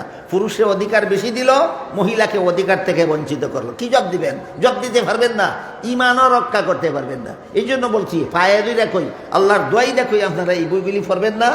আমাদের পড়তে হয় এই শয়তানদের দাঁত ভাঙ্গা জব দেওয়ার জন্য। তসলিমার এই যুক্তির জবাব আল্লাহ 1500 বছর আগে কোরআনে দিয়ে রাখছেন। আপনারা খুঁজে বাইর করতে পারবেন? আমি খুঁজে বাইর করছি। এই শয়তানের এই শয়তানি যুক্তির জবাব আল্লাহ 1500 বছর আগে কোরআনের ভিতরে দিয়ে রাখছেন। আল্লাহ কোরআনের এক আয়াতে বলেন নিসাউকুম হারসুল লাকুম, হে মুসলমান পুরুষেরা তোমাদের স্ত্রীরা হলো তোমাদের সন্তান উৎপাদনের ক্ষেত। তোমাদের স্ত্রীরা হলো তোমাদের সন্তান উৎপাদনের ক্ষেত। আরেক রকম ক্ষেত আছে মানুষের ফসল উৎপাদনের ক্ষেত। আল্লাহ স্ত্রীদেরকে ক্ষেত বললেন কেন? যে ফসল উৎপাদনের ক্ষেতের উদাহরণের দ্বারা সহজে বুঝে আসে। আপনারা বলেন তো এক মালিকের যদি 4টা ক্ষেত থাকে আর 4 ক্ষেতের মধ্যে ফসল ফলায়, ফসলের ভাগাভাগি নিয়ে ঝগড়া হইবনি কেন? মালিক একজন কার সাথে ঝগড়া করবে? কিন্তু ক্ষেত যদি একটা হয় আর গৃহস্থ যদি 4 জন, একটা ক্ষেত 4 জনে মিলিয়া তরমুজের ফসল ফলাইছে, তরমুজ গাছ ফলছে, অনেকগুলি তরমুজ ধরছে। একদিন রাত্রে শিলাবৃষ্টি হইয়া সবগুলি তরমুজ বর্তা হইয়া গেছে, কোন রকমে একটা তরমুজ রক্ষা হয়েছে। একটা কথার কথা বলেন গৃহস্থ কজন, ফসল কটা? এখন 4 জনে নিতে হইলে প্রথম নম্বর কাটটা 4 টুকরা করণ ছাড়া বন্টন করা যাবে না। দ্বিতীয় কথা টুকরা যদি বেশ সময় লাগবনি মারামারি, এই মারামারি সামলাইবকে। ঠিক তেমনি ভাবে তসলিমার যুক্তি মতো তসলিমারে যদি একসাথে 4 বেটার কাছে বিয়া দেওয়া হয়, বলেন ক্ষেত কটা, গৃহস্থ কজন? ক্ষেত কটা, গৃহস্থ কজন? একালি মূলার মতো ফসল ফলবে না একটা তরমুজের মতো? তোর তরমুজটাই বাপ ডাকবো কারে আগে ঠিক কর। এটা লইয়া তোর ইজ্জত যাইব, তোর 303 ইজ্জত যাইব, আর তোর পেটের সন্তানটারে 4 টুকরা না কইরা 4 বাপে বাড়ির যাইতে পারতো না। মহিলাদেরকে এত বড় অপমানের হাত থেকে আর পুরুষদেরকে এই খুনাখুনি পরিস্থিতি থেকে রক্ষা করার জন্য আল্লাহ পাক রব্বুল আলামিন মহিলাদেরকে একের বেশি স্বামী রাখার বিধান ইসলামে দিছেন না। গেল তসলিমার যুক্তির এক জবাব। আরেক জবাব, আল্লাহ দুনিয়াতে যে পরিমাণ পুরুষ পাঠান এর থেকে কিছু নারী বেশি পাঠান। বাংলাদেশের আদমশুমারির হিসাব করে দেখেন, যে পরিমাণ পুরুষ আছে এই পরিমাণ নারী আছে না অনেক নারী বেশি আছে? আমি কয়েক বছর আগে এক পত্রিকাত বাংলাদেশের আদমশুমারির হিসাব দেখছিলাম যে বাংলাদেশের যে পরিমাণ পুরুষ আছে এর থেকে 50 লক্ষ নারী বেশি আছে। এখন তসলিমার যুক্তি যদি আমি একটু সময়ের জন্য মেনে নেই যে একটা মহিলা যদি একের বেশি স্বামী রাখতে না পারে তাহলে একটা পুরুষও একের বেশি বউ রাখতে পারবে না, মানলাম তোর যুক্তি একটু সময়ের জন্য। এখন বাংলাদেশের প্রত্যেকটা পুরুষের কাছে যদি একটা কইরা মহিলা বিয়া দেই তাহলে প্রত্যেকটা পুরুষেই একটা কইরা বউ পাইব নি? না পাইতো না? পাইব। জামাই পাওয়ার বাকি থাকবো কটা মহিলা? 50 লক্ষ। কোরআনে যদি এই বেশকমটা না রাখতো যে পুরুষে একের বেশি বউ রাখার অধিকার যদি 1500 বছর আগের থেকে কোরআনে দেয়া না রাখতো তাহলে বর্তমান বাংলাদেশের 50 লক্ষ মহিলার কপালে জীবনে একটা স্বামীও জুটত না। সুতরাং ইসলামের বিধানে পুরুষকে একের বেশি স্ত্রী রাখার ব্যবস্থা দেওয়া হয়েছে পুরুষের স্বার্থে নয়। যে সমস্ত মেয়েরা পুরুষ না ভাইয়া জামাই জীবনে ভাইতো না, এরাও জামাই পাওয়ার ব্যবস্থা ইসলামের বিধানে দেওয়া রাখছে। তসলিমা নাসরিনে কোরআনের যত আয়াতে ভুল ধরেছিল, একটা আয়াত কইলাম আর একটা কইতাম নেই, এগুলি কোন শিক্ষানীতির ফসল? মন গড়া শিক্ষানীতির ফসল। মন গড়া শিক্ষানীতির ফসল তসলিমা নাসরিন, মন গড়া শিক্ষানীতির ফসল আহমদ শরীফ, মন গড়া শিক্ষানীতির ফসল লতিফ সিদ্দিকী, মন গড়া শিক্ষানীতির ফসল শামসুর রহমান, মন গড়া শিক্ষানীতির ফসল সালমান রুশদি। এই মন গড়া শিক্ষানীতির একটা ফসল তসলিমা নাসরিন কোরআনের বিরুদ্ধে আরেকটা আয়াতের বিরুদ্ধে আপত্তি করছে। সেই আয়াতে আল্লাহ পাক রব্বুল আলামিন বলেন,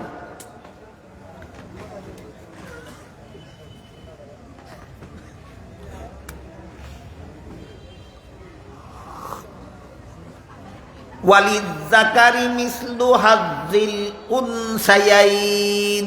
এটা হলো কোরআনের আয়াতের অংশ। তসলিমা কয় এইটা ভুল, কোরআনের আয়াতের এই অংশ ভুল। কোন কারণে ভুল? এই আয়াতে বলা হয়েছে মা বাবা মারা গেলে পরে মা বাবার সম্পদে ছেলে ভাইব 2 অংশ, মেয়ে ভাইব 1 অংশ। ওই দেখো কোরআনে আবার নারীর সাথে অবিচার করছে।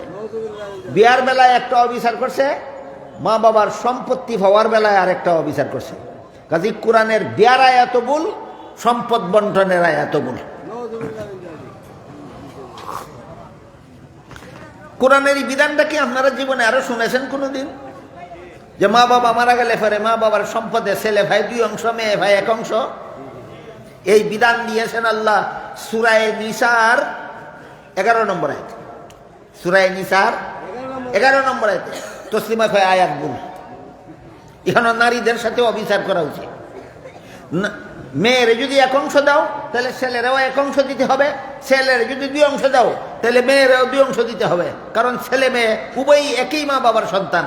একই মা বাবার সন্তান হওয়া সত্ত্বেও ছেলেরে ডাবল দেওয়া আর মেয়েরে সিঙ্গেল দেওয়া, এটা মেয়েদের প্রতি নারীদের প্রতি কোরআনের অবিচার ছাড়া আর কিছু নয়।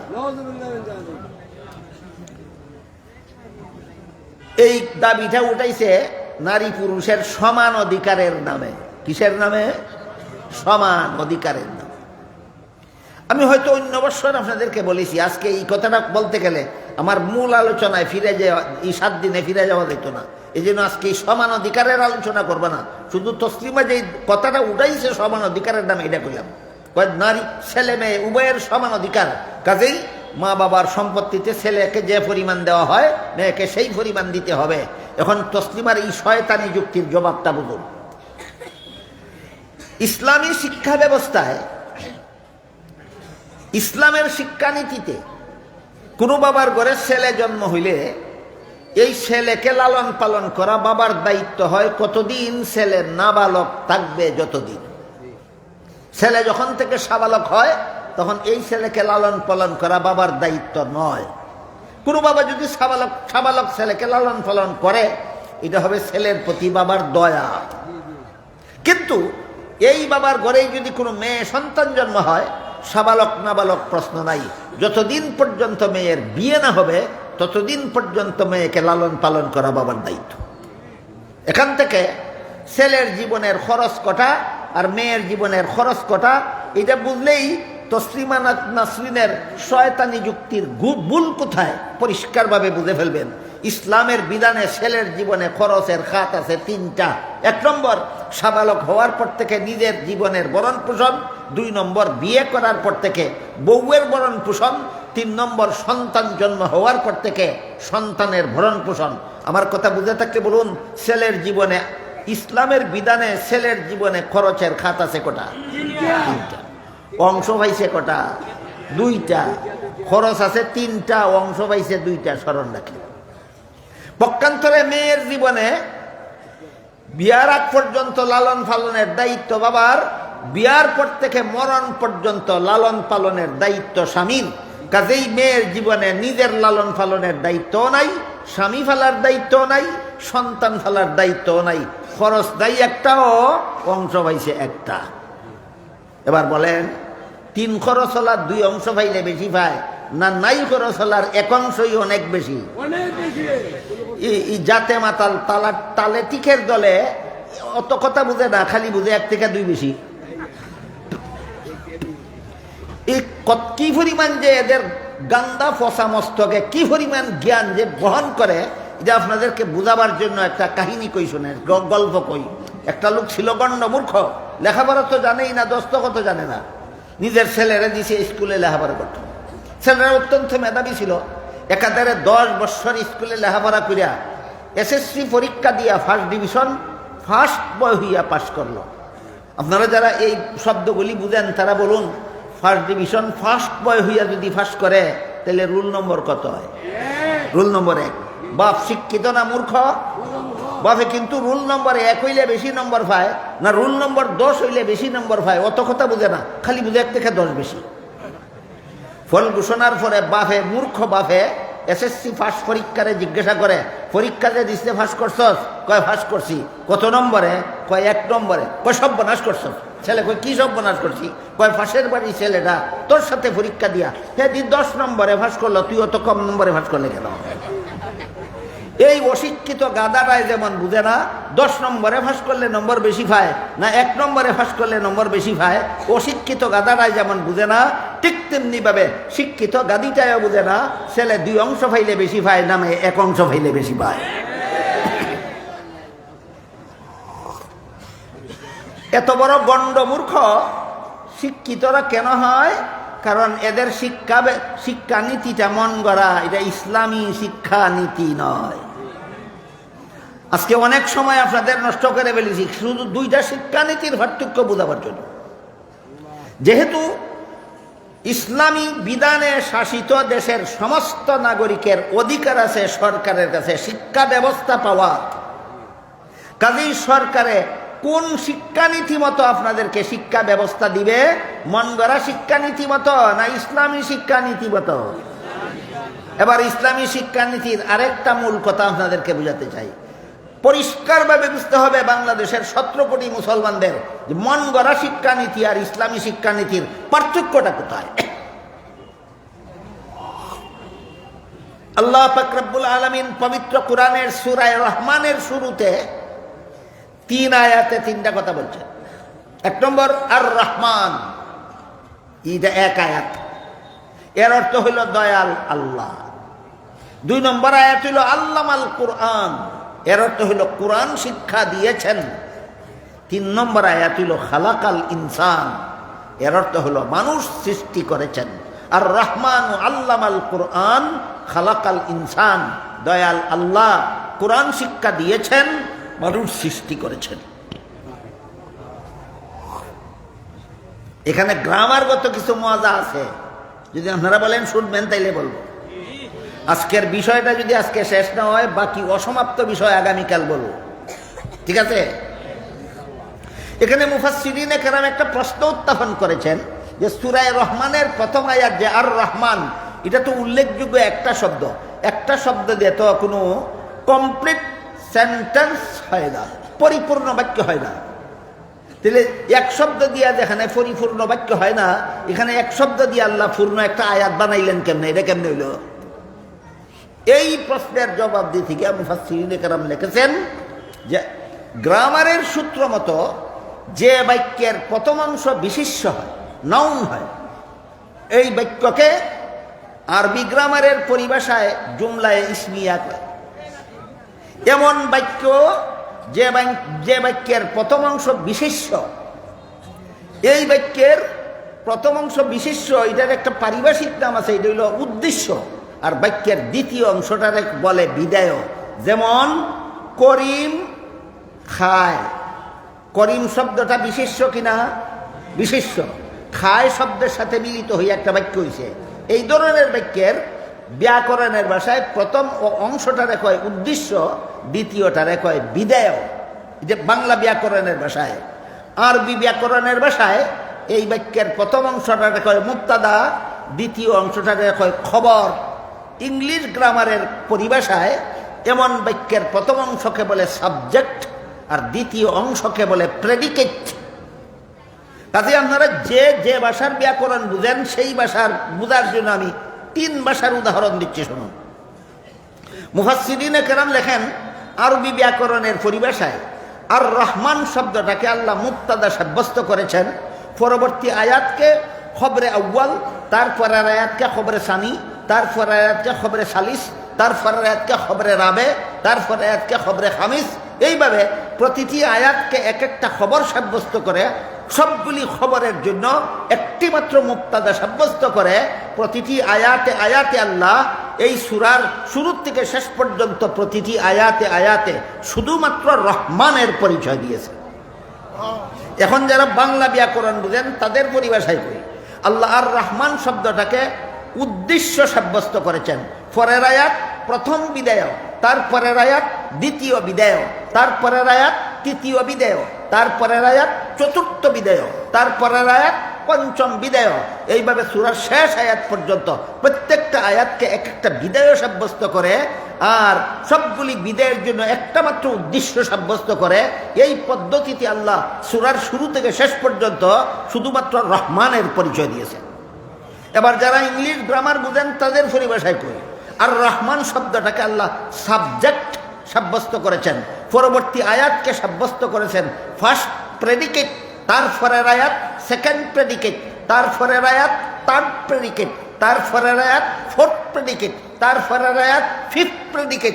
এইভাবে প্রতিটি আয়াতকে এক একটা প্রেডিকেট সাব্যস্ত করার পর একটি মাত্র সাবজেক্ট সাব্যস্ত করার মাধ্যমে আল্লাহ এই সূরার প্রতিটি আয়াতে আয়াতে শুধুমাত্র রহমানের পরিচয় দিয়েছে। কোন ভাষার গ্রামার যারা বুঝেন না, এবার আপনাদেরকে বলি।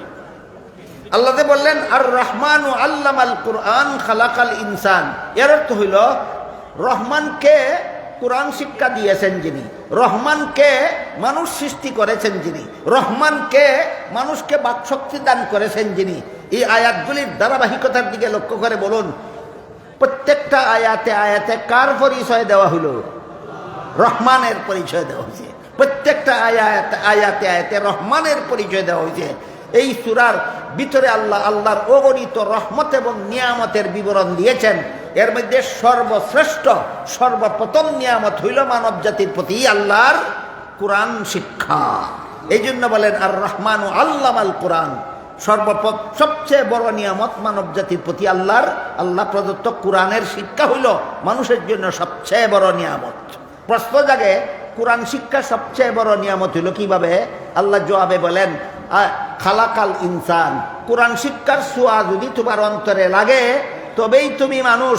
কোরআন শিক্ষার ছোঁয়াও যদি তোমার অন্তরে লাগে না, তুমি বড় শিক্ষিত হতে পারো, কিন্তু ডক্টর আহমদ শরীফের মতো জানোয়ার ছাড়া আর কিছু নয়।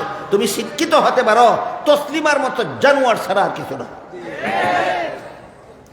এই তসলিমার লেখার একটা বইয়ের নাম অপরপক্ষ। অপরপক্ষ বইয়ে লেখে, আমার পেট আমার শরীরের অঙ্গ, আমার স্বামীর শরীরের অঙ্গ নয়, কাজে আমার স্বামীর অধিকার নাই তার ইচ্ছা মতো আমার পেটে বাচ্চা জন্ম দেওয়ার। আমার পেটে কার কাছ থেকে বাচ্চা নেব না নেব সেটা আমার অধিকার। আমি জিজ্ঞেস করি, একটা পুরুষকে স্বামী বানাইয়া বাচ্চা পেটে নিবে না, যেখান থেকে মনে চায় সেখান থেকে বাচ্চা পেটে নেবে? এমন পেটের জন্য মানুষের দরকার হয় না কুত্তিরও তাকে? তাহলে তসলিমার ফেটে আর কুত্তির ফেটে ব্যবধান কত? তসলিমা কি অশিক্ষিত ছিল না শিক্ষিত? শিক্ষিত। তসলিমা শিক্ষিত হইয়া কুত্তি হইল কেন? কারণ এটা ইসলামী শিক্ষানীতি মতো শিক্ষা গ্রহণ করছে না, মন গড়া শিক্ষানীতি মতো শিক্ষা গ্রহণ করেছে। এই হলো মন গড়া শিক্ষানীতির বিস্ফল, মন গড়া শিক্ষানীতির বিস্ফল। এখানে কোনো ব্যাকরণের ছাত্র থাকলে মনে মনে প্রশ্ন আওড়াইব, কইব শিক্ষিত তো পুরুষরে কয়, মহিলারে শিক্ষিত তা কয়। শিক্ষিত হইল পুরুষ লিঙ্গবোধক শব্দ, আর শিক্ষিতা হইল স্ত্রীলিঙ্গবোধক শব্দ। এটা ব্যাকরণের নিয়ম। আমি যে তসলিমারে শিক্ষিত তা না কইয়া তো কইছি, এই কারণে ব্যাকরণের ছাত্ররা মনে মনে প্রশ্ন আওড়াইব, বুঝে স্ত্রীলিঙ্গ পুরুষ লিঙ্গ বুঝে না রে। আমি বুঝি কি না বুঝি পরে বলবো। তোমরা যারা যারা আওয়ামী লীগ করো, তোমরা 1 বছর আগেও শেখ হাসিনারা কিছু সরকার দলীয় নেতা, আর যারা যারা বিএনপি করো তারা এখনো কও খালেদা জিয়ারে বিরোধী দলীয় নেতা। নেতা স্ত্রীলিঙ্গ না পুরুষ লিঙ্গ? তোমরার লিঙ্গ ঠিক করো আগে, এর হলে আমারটা ঠিক করি।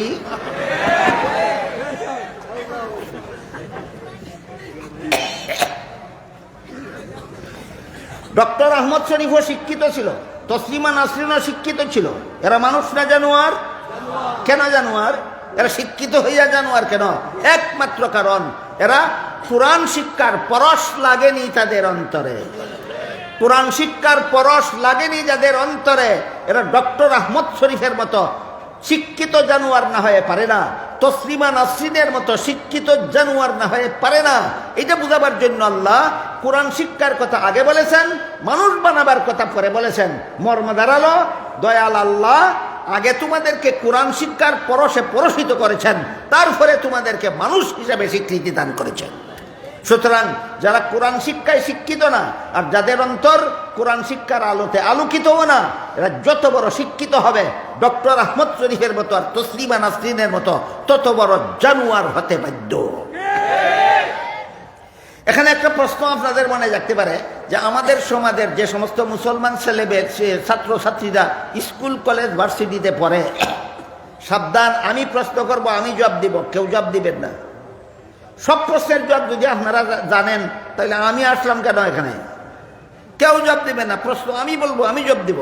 প্রশ্ন আসতে পারে আপনাদের মনে যে আমাদের বাংলাদেশের যে সমস্ত লক্ষ লক্ষ কোটি কোটি ছাত্র ছাত্রীরা স্কুল কলেজ ভার্সিটিতে পড়ে, এরা কি তসলিমার মতো জানোয়ার? এরা কি ডক্টর আহমদ শরীফের মতো জানোয়ার? না এরা মানুষ রইছে? এই হইল প্রশ্ন, এই হইল প্রশ্ন। আল্লাহ পাক রব্বুল আলামিন আর রহমান ও আল্লামাল কোরআন খালাকাল ইনসানের ভিতরে প্রশ্নের জবাব পরিষ্কার করে দিয়েছেন। জবাবটা বোঝার জন্য আপনাদেরকে একটা উদাহরণ দিই। ইসলামের বিধানে বিয়া ছাড়া নারী পুরুষের মিলামিশা, সন্তান জন্ম দেওয়া হারাম। যে জানেননি, ইসলামের বিধানে বিয়া ছাড়া সন্তান জন্ম দেওয়া হারাম। একমাত্র মাদ্রাসার পাঠ্য কিতাবে লেখা আছে, প্রাইমারি স্কুলের কোনো পাঠ্য বইয়ে লেখা নাই, হাই স্কুলের কোনো পাঠ্য বইয়ে লেখা নাই, কলেজের কোনো পাঠ্য বইয়ে লেখা নাই, ভার্সিটির কোনো পাঠ্য বইয়ে লেখা নাই বিয়া ছাড়া সন্তান জন্ম দেওয়া হারাম। অথচ এটা এমন একটা মহামূল্যবান নীতি, যে নীতি মানলে ইমান থাকে, না মানলে বেঈমান। যে নীতি মানলে ইমান থাকে, না মানলে বেঈমান। যেই মহামূল্যবান নীতিটা মানলে ইমান থাকে, না মানলে বেঈমান হইয়া যায়, এত বড় মহামূল্যবান কথাটা প্রাইমারি স্কুলের পাঠ্য বইয়ে লেখা নাই কেন? হাই স্কুলের পাঠ্য বইয়ে লেখা নাই কেন? কলেজ ভার্সিটির পাঠ্য বইয়ে লেখা নাই কেন? একমাত্র কারণ এইগুলির শিক্ষানীতি হইল মন গড়া। এইগুলির শিক্ষানীতি মন গড়া শিক্ষানীতির এই যে আরেকটা বিস্ফল আছে একমাত্র মাদ্রাসার পাঠ্য বইয়ে লেখা, বিয়া ছাড়া সন্তান জন্ম দেওয়া হারাম। কাজেই আমাদের বাংলাদেশের স্কুল কলেজ ভার্সিটি পড়ুয়া সবগুলি মুসলমান ছাত্রছাত্রী তসলিমার মতো জানোয়ার হইল না কেন, ডক্টর আহমদ শরীফের মতো জানোয়ার হইল না কেন? তার কারণ হইল, আমার মনে হয় বাংলাদেশের স্কুল কলেজ ভার্সিটি পড়ুয়া প্রতি লাখ মুসলমান ছাত্রছাত্রীদের মধ্যে 99,999টা মুসলমান ছাত্রছাত্রী মনে প্রাণে বিশ্বাস করে বিয়া ছাড়া সন্তান জন্ম দেওয়া হারাম। পড়ছে স্কুলও বিশ্বাস করে বিয়া ছাড়া সন্তান জন্ম দেওয়া হারাম, পড়ছে কলেজে বিশ্বাস করে বিয়া ছাড়া সন্তান জন্ম দেওয়া হারাম, লেখাপড়া করছে ভার্সিটিতে বিশ্বাস করে বিয়া ছাড়া সন্তান জন্ম দেওয়া হারাম। কেন বিশ্বাস করে? তাদের পাঠ্য বইয়ে লেখা ছিল না। কথাটা ফাইল কই বিশ্বাস করে কেন? এটা বোঝার জন্য একটা উদাহরণ দিই। দেখেন, আপনাদের মাথার উপর সামিয়ানার নিচে অনেকগুলি বাতি জ্বলে। এই বাতিগুলির আলোতে আপনাদের এই মাঠ আলোকিত। আপনারা যে যেখানে বসেছেন আমি এখান থেকে দেখি, আমরা যারা মঞ্চে বসেছি আপনারা সবাই দেখেন। দেখুন তো আমাদের দেখা যায়? কেন দেখা যায়? আমার গায়ে বাতি জ্বলে না জ্বলন্ত বাতির আলো লাগে? ঠিক তেমনি ভাবে মানুষ গড়ার শিক্ষার বাতি জ্বলে একমাত্র মাদ্রাসায়। মানুষ গড়ার শিক্ষার বাতি জ্বলে একমাত্র মাদ্রাসায়। সেই বাতির আলো লাগে গিয়া স্কুল কলেজ ভার্সিটি পড়ুয়া মুসলমান ছাত্রছাত্রীদের অন্তরে। এই কারণে এরা সরাসরি বিয়া ছাড়া সন্তান জন্ম দেওয়া হারাম এই কথাটা তাদের পাঠ্য বইয়ে না পাইলেও বাংলাদেশের মাদ্রাসা শিক্ষার প্রভাব এত সুদূর প্রসারী। পড়ছে স্কুলও, পড়ছে কলেজও, পড়ছে ভার্সিটি, কিন্তু আলেমদের সাথে উঠা বসার কারণে, আলেমদের সাথে চলাফেরা করার কারণে, আলেমদের ওয়াজ নসিহত শোনার কারণে, আলেমদের সঙ্গ লাভ করার কারণে, আলেমদের মাধ্যমে জানতে পেরেছে বিয়া ছাড়া সন্তান জন্ম দেওয়া হারাম।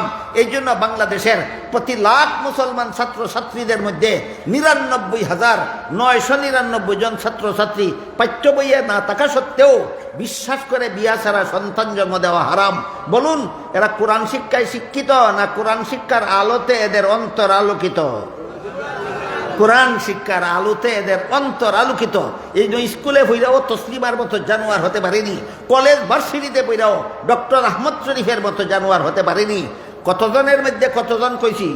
লাখের মধ্যে 99,999 জন। বাদ গেল কজন? একজন বাদ দিলাম কেন? সালমান রুশদিদের জন্য। একজন বাদ দিলাম কেন? লতিফ সিদ্দিকীদের জন্য। একজন বাদ দিলাম কেন? শামসুর রহমানদের জন্য। একজন বাদ দিলাম কেন? ডক্টর আহমদ শরীফদের জন্য। একজন বাদ দিলাম কেন? তসলিমা নাসরিনদের জন্য। এই পার্থক্যটা বুঝাইয়া আল্লাহ বলেন, আর রহমানু আল্লামাল কুরআন খালাকাল ইনসান। মর্ম হলো আল্লাহ দয়া করে কোরআন শিক্ষা দিয়েছেন। এই কোরআন শিক্ষায় যারা শিক্ষিত আর যাদের অন্তর কোরআন শিক্ষার আলোতে আলোকিত, এরা ইসলামী শিক্ষানীতির পরশ পেয়েছে। এই জন্য এরা তসলিমার মতো জানোয়ার হবে না কোনোদিন, এরা ডক্টর আহমদ শরীফের মতো জানোয়ার হবে না কোনোদিন। এতক্ষণে আমি আপনাদেরকে বুঝাতে পারলাম ইসলামী শিক্ষানীতি আর মন গড়া শিক্ষানীতির ফলাফলের ব্যবধান।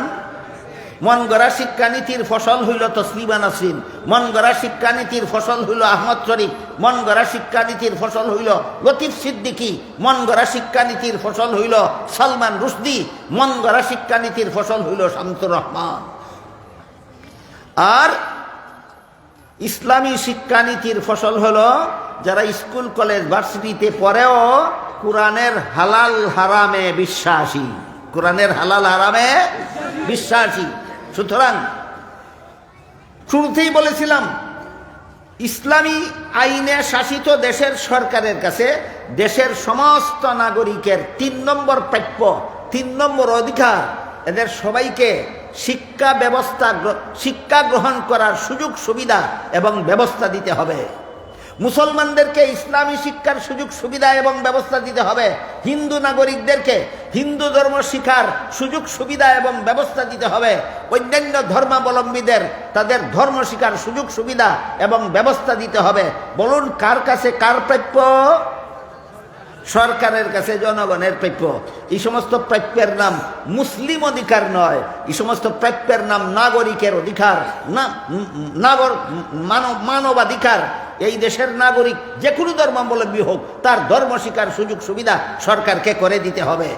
কাজেই প্রথম শিক্ষা, এই খাদ্য যেমন মানবাধিকার, বস্ত্র যেমন মানবাধিকার, সরকারের কাছে শিক্ষা পাওয়ার ব্যবস্থাটাও এটা সমস্ত নাগরিকের মানবাধিকার, নাগরিকের অধিকার। ধর্ম বর্ণ নির্বিশেষে সমস্ত ধর্মাবলম্বীরা এই দেশের সরকারের কাছে শিক্ষা ব্যবস্থা পাওয়ার অধিকার রাখে। এই পর্যন্ত শুরু থেকে এই পর্যন্ত শুরুতে বলেছিলাম সারা দুনিয়ার সমস্ত শিক্ষা দুই প্রকার, একটা জাগতিক শিক্ষা, একটা ইসলামী শিক্ষা। এই পর্যন্ত জাগতিক শিক্ষা সম্পর্কে সামান্য আলোচনা আপনাদের সামনে তুলে ধরেছি। ইনশাল্লাহ আগামীকাল ইসলামী শিক্ষা সম্পর্কে আলোচনা হবে। স্মরণ রাখবেন, আগামীকাল কোত্থেকে আলোচনা শুরু হবে? ইসলামী। এতক্ষণ কি শিক্ষার আলোচনা হয়েছে? হ্যাঁ, জাগতিক শিক্ষার আলোচনা হয়েছে।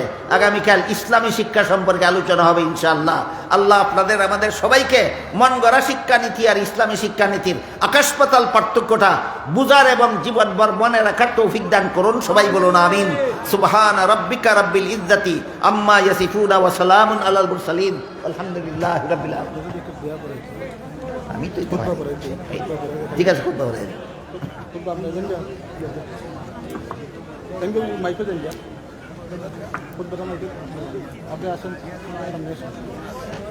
বসেন বসেন।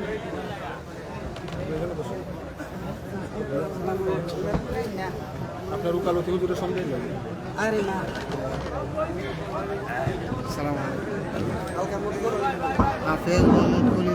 আমরা সবাই বসি ভাই পিতা বইয়া গ্রাম বরাবদা মুন্সিগঞ্জ। আর মেয়ের নাম হইল ফারহান আক্তার। ফারহান আক্তার পিতা সাজিদ মিয়া, গ্রাম কমলপুর, মমতলা, মাধবপুর। মোহর হইল 1,46,000 নগদ। الحمد لله نحمده ونستعينه ونستغفره ونؤمن به ونتوكل عليه ونعوذ بالله من شرور أنفسنا ومن سيئات أعمالنا من يهده الله فلا مضل له ومن يضلله فلا هادي له ونشهد أن لا إله إلا الله وحده لا شريك له ونشهد أن سيدنا ومولانا محمدا عبده ورسوله صلى الله تعالى عليه وعلى آله وأصحابه وبارك وسلم. أما بعد فأعوذ بالله من الشيطان الرجيم. بسم الله الرحمن الرحيم. يا أيها الناس اتقوا ربكم الذي خلقكم من نفس واحدة وخلق منها زوجها وبث منهما رجالا كثيرا ونساء واتقوا الله الذي تساءلون به والأرحام إن الله كان عليكم رقيبا. يا أيها الذين آمنوا اتقوا الله حق تقاته ولا تموتن إلا وأنتم مسلمون. يا أيها الذين آمنوا اتقوا الله وقولوا قولا سديدا يصلح لكم أعمالكم ويغفر لكم ذنوبكم ومن يطع الله ورسوله فقد فاز فوزا عظيما. وقال النبي صلى الله عليه وسلم النكاح من سنتي فمن رغب عن سنتي فليس مني أو كما قال عليه الصلاة والسلام. بارك الله لنا ولكم في القرآن العظيم ونفعنا وإياكم بالآيات والذكر الحكيم. إني لمعي الله مولد الوزر جباب قريبين. আপনি হাফিজ মোহাম্মদ খলিলুর রহমান ভুইয়া, আপনার পিতা ফারুক মিয়া, এই মাধবপুরের মনতলার কমলপুর গ্রামের মুহাম্মদ সাজিদ মিয়ার মেয়ে মুসাম্মদ ফারহানা খাতুনকে 1,46,000 টাকা মোহরের বিনিময়ে আপনার কাছে বিয়া দেওয়া হইল, আপনি কবুল? বারাকাল্লাহু লাকুমা ওয়া বারাকাল্লাহু আলাইকুমা ওয়া জামা বাইনাকুমা ফি খাইর।